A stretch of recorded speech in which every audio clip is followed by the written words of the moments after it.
tumakas na tayo, takasan na natin ang mundo. Magtago papalayo sa mas tahimik at payapang mundo. Umubulong ang hanging amihan at huni ng ibon. Dumudulog at tinatawag na tayo ng bundok.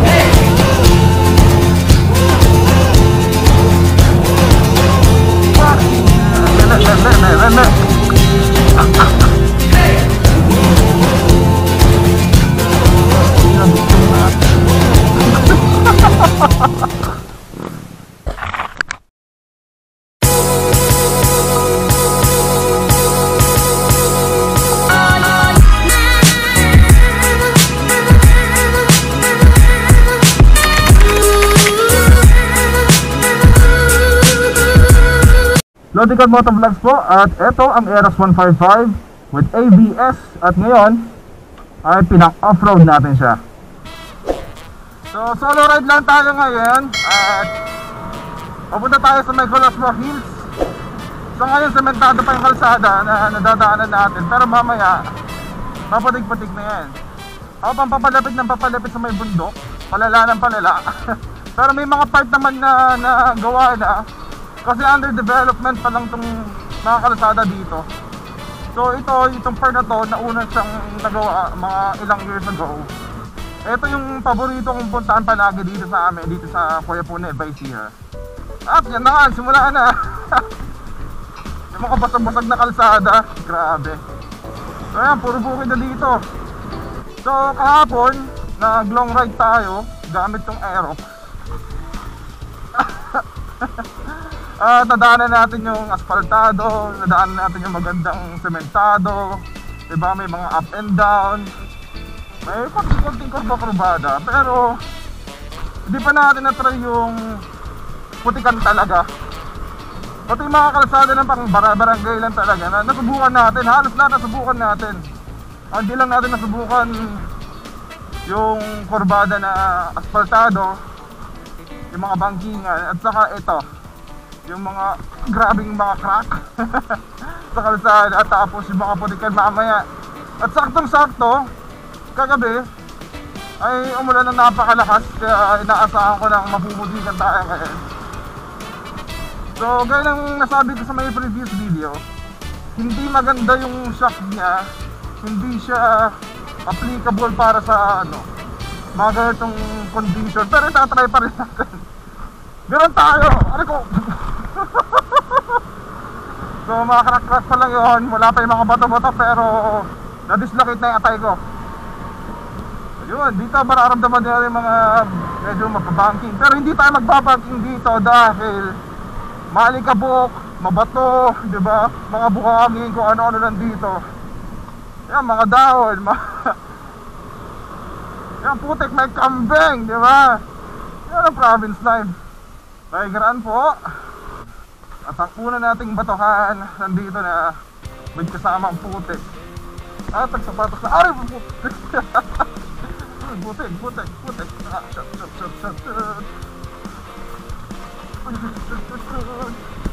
Ay, grabe.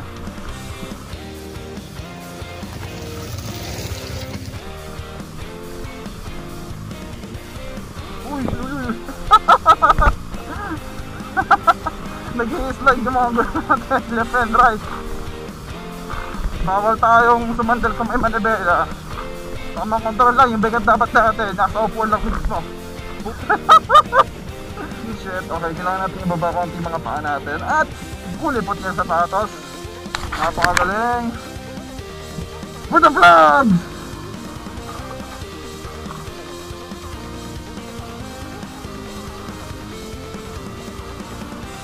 Try lang natin daanan yung mga medyo matigas. Tapos ala-alilog ng paa. Putik na. Kaya mo yan, Aerox! Kaya!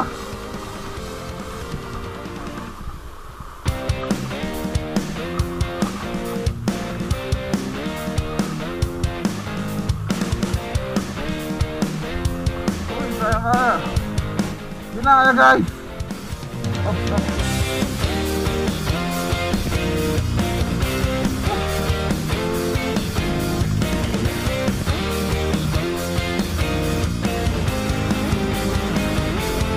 Sideways na yung gulong natin sa likod. At yun na.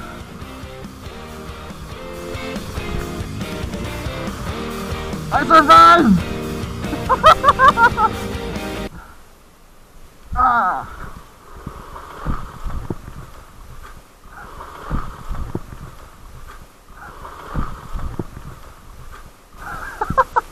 Nag-i-slide yung likod.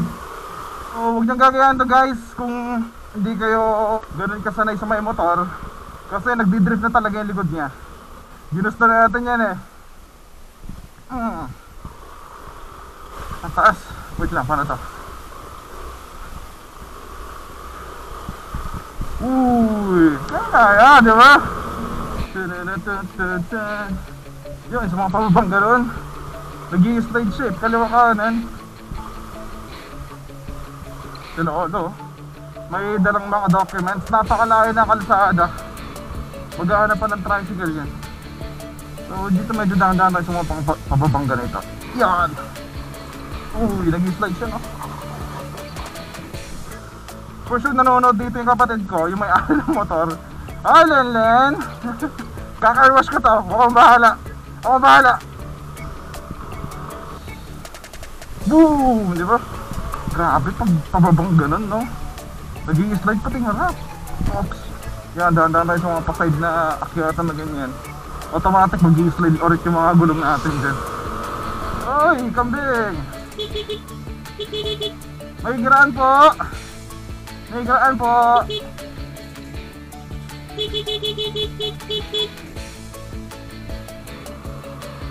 Akyat.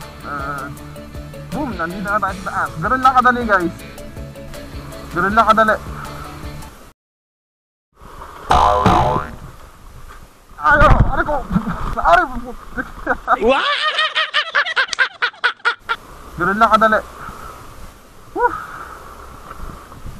Ay, putay na. Nag-slide na naman. Hindi guys, libre lang ng mag-camping dito sa may bandang end na to. So, sarang natin siya sa bibig siya. At yung gulong natin is balot na balot ng putik. Kaya slide ako ng slide kanina. So, which is normal lang naman. Naka-slick tires tayo.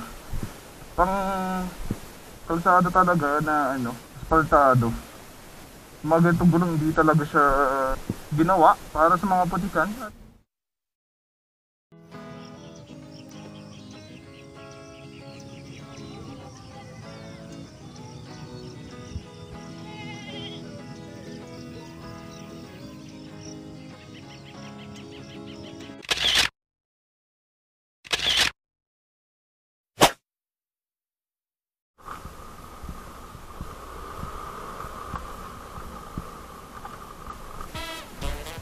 Kailangan tanggalin ng mga putik na to. Dahil nag-slide tayo, medyo delikado dahil pababa tayo.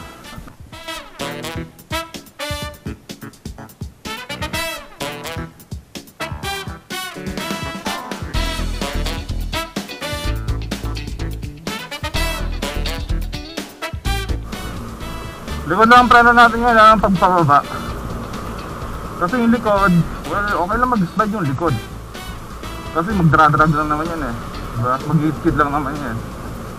Pero pag yung harap yun nadulas, baligtad tayo yan.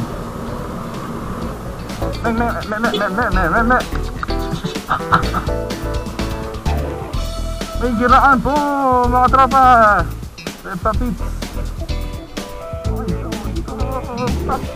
Oh, di ba? Nag-slide na naman papuntang kanan yung likod natin. So yung mga diagonal na pababa, automatic yan mag-i-slide yan. So medyo balance na konti na. Kailangan mo ng konting skills dito. Oops! Sorry, nag-slide yan. Oy! Okay. Nag-gano tayo 180 degrees. Diretso na lang ito. Oy. nararamdaman ko, makapal na naman yung putik sa likod.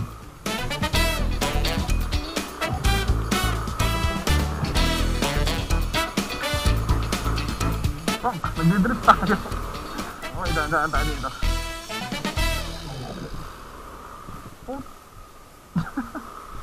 At namasak ang ating sapatos ay bumigay ang sapatos natin. At dito na tayo. Fucking shit, nadurog ng pick up yung ano. Yun. So, buti lang di ako nag-adjust dahil alam ko na kung anong mangyayari. Na-wash out yung semento. Kumalit ko may putik. So, nag-skid yung likod natin. Tayo, pagkasanan natin ang mundo. Magtago papalayo sa mas tahimik at payapang mundo.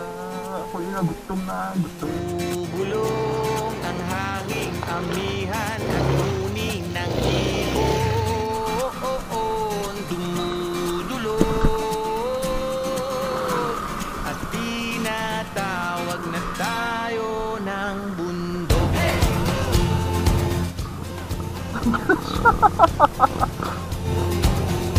Para medyo, yan, kunwari nakakabit. Ito yung isang main factor na dapat iniisip mo kapag bibili ka ng motor is yung road condition sa lugar nyo. For example, si kuya kanina nasa lubong natin, talagang pang off-road na yung motor niya. Kahit na gusto mong bumili ng sports bike o kaya ng Aerox, kung yung kalsada sa inyo is ganun naman kalupit, well, may hirapan ka. At sa Pilipinas na ang mga kalsadang sira ay hindi ginagawa, at yung mga maayos na kalsada sinisira para magawa. Guys, maraming salamat sa pagsama sa kalokohan na to. Again, this is a test ride ng Aerox 155 sa off-road. So, shoutout nga pala kay Ken Official. Siya yung kasama ko on the previous video. At sa kapatid ko, yung may-ari ng motor na to, thank you very much sa may pagpapahiram, Jerilyn.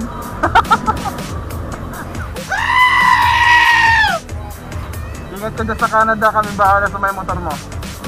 Guys, kung nag-enjoy ka sa biyahe na to or sa may trip natin na to, kung mahilig ka sa may motor, Iceman yan, gala, balita, reviews, basta kahit ano, may kinalaman sa motor, nandito ka sa tamang channel. Again, Lodi Cats Moto Vlogs. Thank you very much for watching, guys. Until the next video, peace out.